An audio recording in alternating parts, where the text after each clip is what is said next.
Hey Reddit, I've been going back and forth about sharing this story, but I think it's finally time to get it off my chest.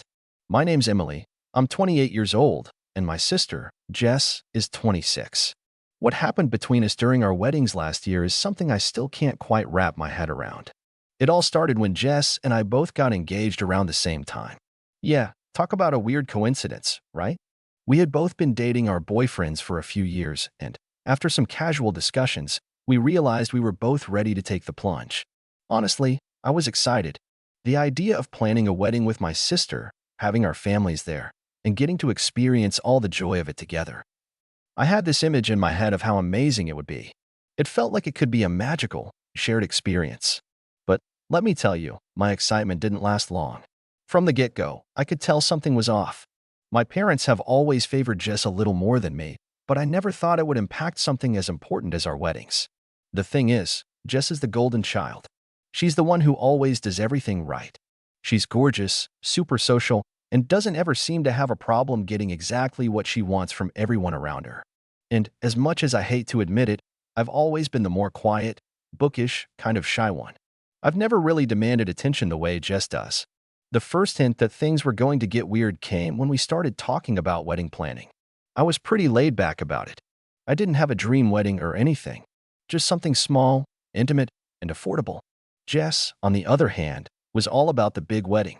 She had a Pinterest board ready, detailing every little detail from the centerpieces to the designer gown she had her eye on. And here's where things started to get messy. As soon as Jess and I sat down with my parents to talk about the financials, things took a strange turn. My parents immediately turned to me and said, "You know, sweetheart, Jess has always dreamed of this wedding, and she deserves the best. We want to make sure she gets everything she's ever wanted for her big day." I was confused. What about my wedding? I mean, we're both getting married this year. Mom gave me one of those smiles that didn't quite reach her eyes. "We'll help you too, sweetie. But, you know, Jess has been through a lot. She's always been so responsible. She really deserves this." I just stood there for a moment, trying to process what was happening. My sister's wedding wasn't just a wedding, it was a full-on extravaganza. I was told that my parents would cover a big portion of it, basically whatever she needed. Her dream venue, the five-star catering, the couture dress, they went all in. I was honestly a little blown away. It felt like everything was falling into place for her while I was just, well, I felt invisible. But here's the kicker. My parents didn't even offer to pay for my wedding. They barely gave me a fraction of the help they were giving Jess. When I gently asked about it, they kind of shrugged it off. "Oh, sweetie, we can't afford to help both of you at once. Jess has had more struggles in life, so she deserves it more." I couldn't believe it. My stomach churned. Struggles? Sure. Jess had a couple of rough patches, but nothing that compared to what I had been through. I had spent years working hard to support myself, constantly being the one who took a backseat in the family, never causing any drama. And yet, suddenly, I wasn't worthy of the same level of attention and care as my sister. At that point, I was just crushed. But I didn't say anything. I didn't want to cause a scene. I thought, okay, well, I'll make it work. I'll take out a loan if I have to. So that's exactly what I did. I took out loans, racked up credit card debt, and worked extra hours to save up for the wedding I wanted. Meanwhile, Jess's wedding was becoming a massive affair. My parents were posting about it on social media, attending fittings, organizing the finest details. They even had the audacity to send me invitations to help out with Jess's bridal shower and rehearsal dinner, all the while barely acknowledging my own plans. Fast forward to a few months before the wedding season. My big day was getting closer, and the tension between Jess and me was getting thicker. I started to resent how everything was so effortlessly falling into place for her while I was scrambling to make ends meet for my wedding. And even though Jess seemed to know what was happening, she never once acknowledged it. Not even a, "Hey, I know things aren't exactly fair, but I appreciate your support" kind of conversation. Instead, she was fully wrapped up in herself. I should have said something earlier, but I guess I was just trying to keep the peace. That is, until everything came to a head the week before both weddings. Jess's wedding was scheduled for the end of June, and mine was in early July. Everything was set in stone. Or so I thought. One afternoon, as I was running errands to finalize the details of my own wedding, I got a phone call from my mom. "Sweetheart," she said, her voice sweet but clipped. "We're sorry, but we won't be able to make it to your wedding on the day you planned. We have some issues with scheduling. Jess's wedding is more important, and we need to prioritize that. I hope you understand." I couldn't believe it. I almost dropped my phone. "Wait. What? You're not coming?" "Mom, it's my wedding." "Emily, dear, it's just needs us more. You're more independent. You can handle it." But she's really been struggling with the planning and needs our full support. I stood there, stunned, trying to process what she was saying. My voice shook when I spoke next. "You're telling me you're not coming to my wedding because Jess's is more important?" There was silence on the other end of the line for a moment. And then, "Yes, sweetheart. It's just how things have to be. We'll be there for your anniversary, I promise. But Jess needs us right now." That was it. That was the moment when I realized I had had enough. I hung up the phone, staring at the wall, feeling the weight of the years of being overlooked, overshadowed, and taken for granted. And then, something in me snapped. I wasn't going to let my parents, or Jess, treat me like this anymore. The next few days were a whirlwind of emotions. I started planning. I couldn't let this go. I wasn't going to show up at my own wedding to find my parents and sister walking down the aisle like they were royalty, while I had been left in the dust. I was going to make sure they learned exactly what happens when you take your daughter for granted. But I needed to be careful. I didn't want to ruin my wedding, but I was done. I needed to teach them a lesson. The plan began to form in my head. Then came the day of Jess's wedding. The whole thing had been ridiculous, honestly. It was like something out of a fairy tale, but I couldn't even appreciate it because I felt so alienated. But I stayed quiet, put on my best supportive sister face, and went through the motions. Jess was glowing, the venue was beautiful, and my parents were completely wrapped up in it all, completely ignoring me. I was there, of course, but no one seemed to notice that I was slowly getting fed up. The reception came, and that's when I put the final touches on my plan. Jess and my parents were celebrating, the music was blasting, and the champagne was flowing. That's when I walked in, carrying my own wedding gown. As I walked into the reception hall, the whole room seemed to stop. The music still played, but for a split second, there was this heavy silence that fell over everything. Jess was sitting at the head table with her new husband, looking all princess-like in her extravagant dress, chatting with our parents. And then, all eyes turned to me as I made my way across the room, holding my wedding gown like it was the most natural thing in the world. It took a moment before anyone said anything. I was calm, but inside, my heart was pounding so hard I thought it might explode. I walked straight toward my parents. They were staring at me, their faces a mix of confusion and disbelief. "Em, what are you doing with that?" My mom asked, her voice tight, though she tried to keep it light. I didn't answer right away. Instead, I placed the gown down on the nearest table. The guests were starting to murmur now, the tension palpable in the air. "I'm getting married," I said, my voice ringing clear and steady. "Today." There was a stunned silence as people processed what I just said. My mom looked horrified, her eyes flickering between me and Jess, who was now staring at me, looking both confused and angry. "Sweetheart, I don't think this is the right time for jokes," my mom said, her tone faltering slightly. I shook my head, finally turning to look at Jess, whose face had started to redden in irritation. "No joke, Mom. I'm getting married today. I didn't want a huge wedding. I didn't ask for you to pay for my dream venue.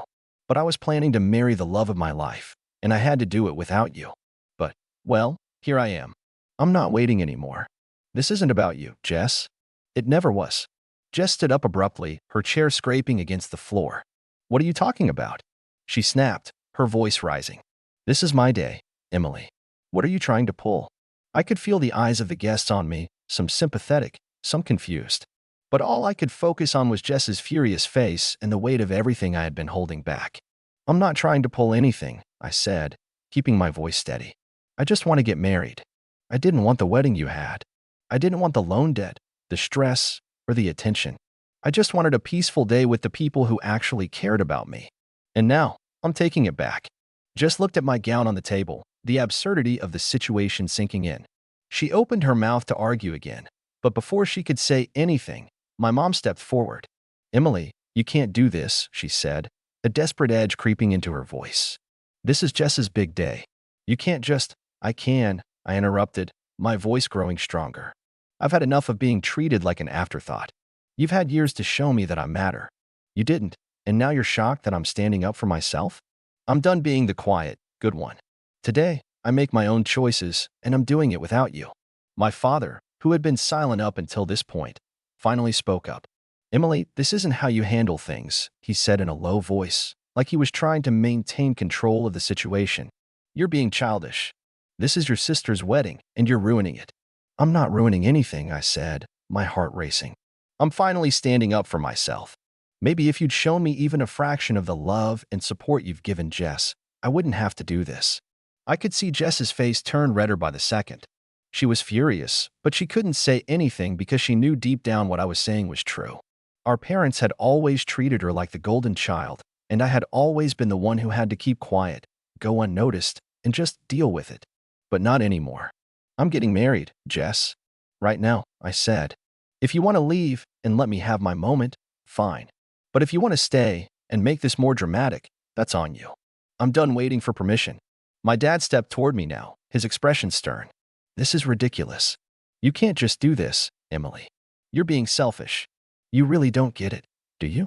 I said, shaking my head. You've always treated me like I don't matter. Like my dreams aren't important. But you know what? I'm still doing this. I'm not asking for your approval anymore. I've had to fight for everything I've ever wanted in this family. And then I turned to look at the crowd, who had started whispering among themselves. Some of them looked uncomfortable, but others were nodding, quietly supporting me. I could feel their eyes on me, sensing the tension in the room. It felt like everything had been building to this one moment. The realization hit me like a ton of bricks. This wasn't just about weddings.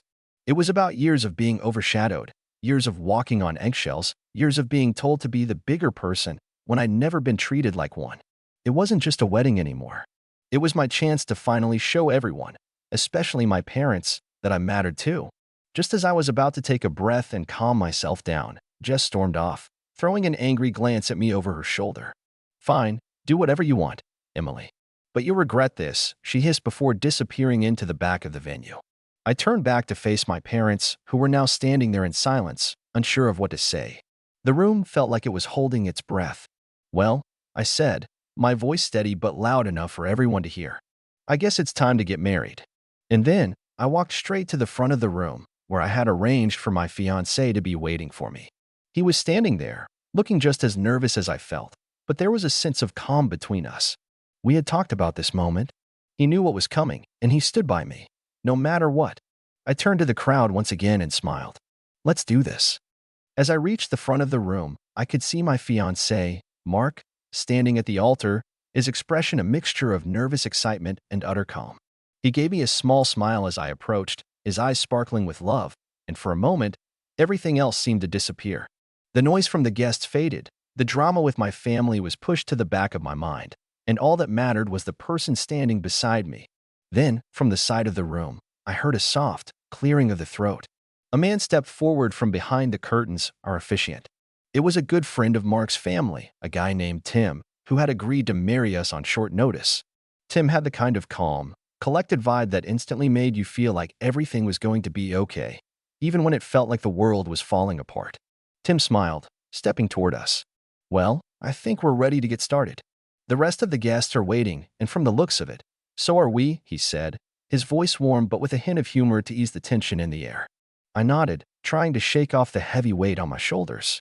The whole situation was surreal.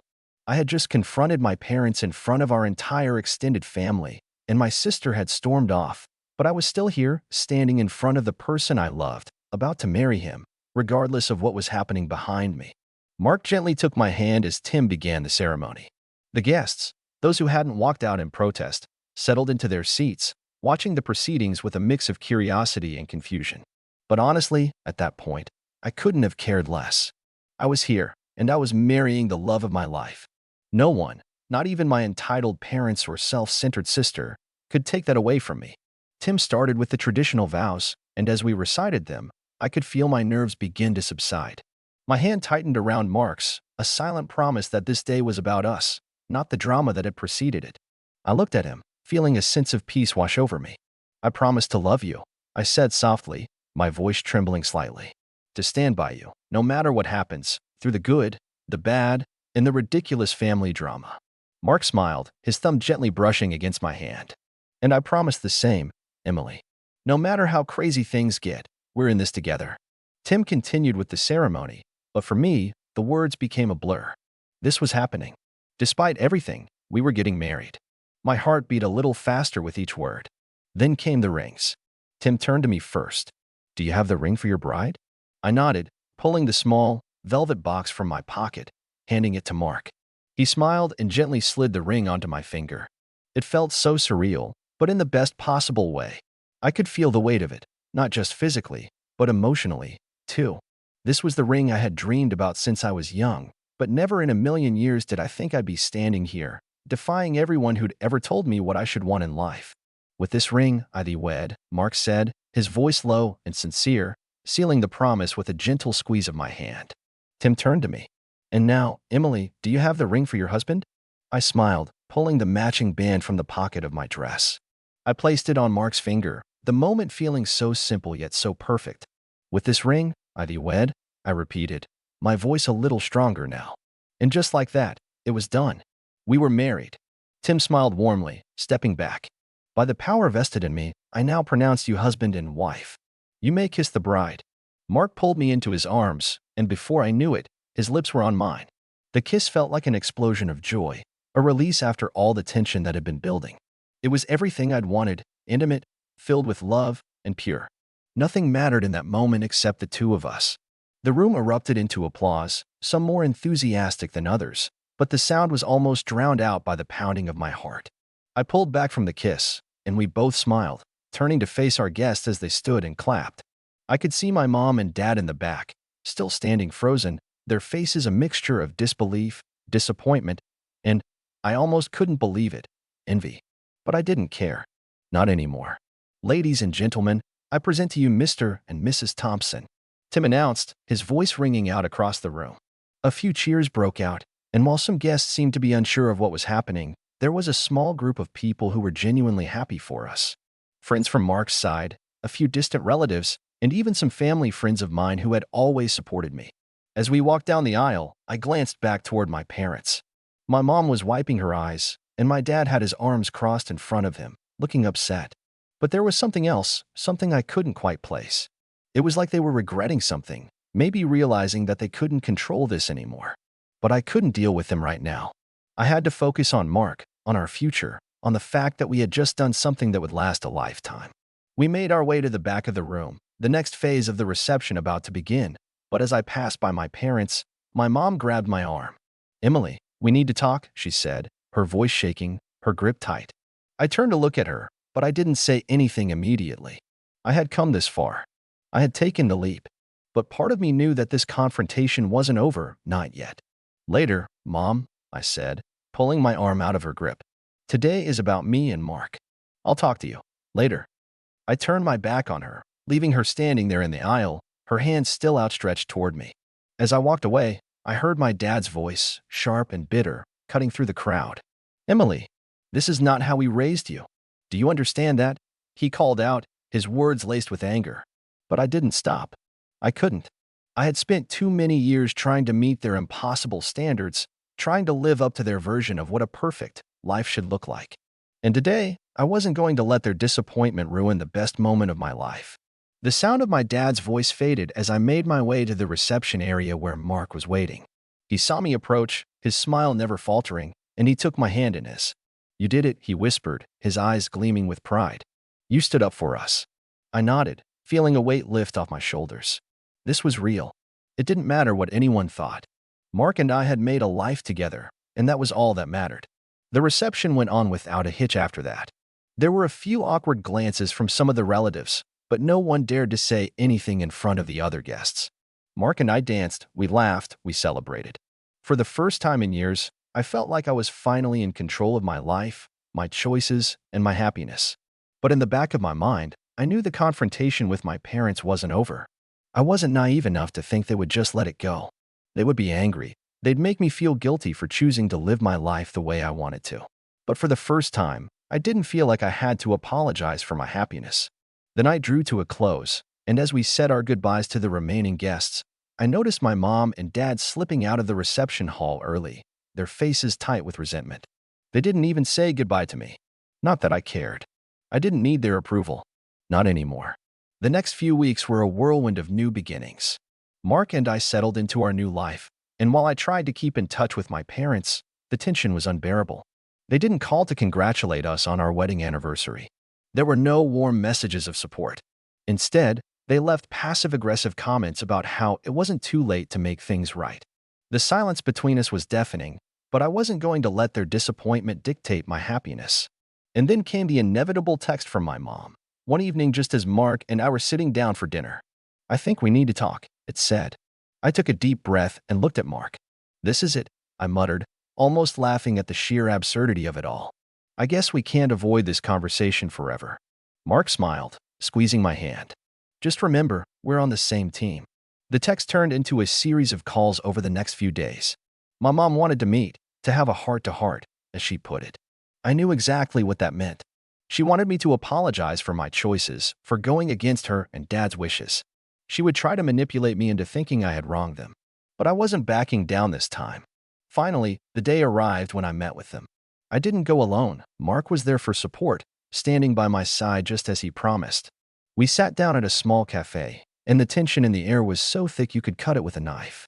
My parents' faces were a mixture of frustration and confusion. "We just don't understand, Emily," my mom started, trying to sound calm, but there was an unmistakable edge to her voice. "Why didn't you tell us about the wedding? Why didn't we get a say in how things went?"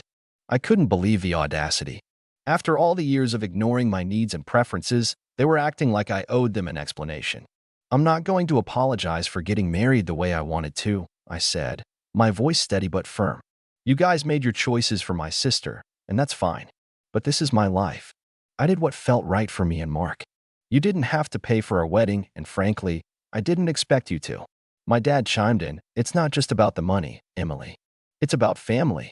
Your sister deserved that big wedding, and you—" I cut him off, my anger bubbling to the surface. "You always thought she deserved more. You always made me feel like I wasn't enough. I didn't want your pity or your charity. I wanted respect." There was a long pause as the weight of my words settled over the table. My mom's eyes welled up with tears, but I didn't soften. I couldn't.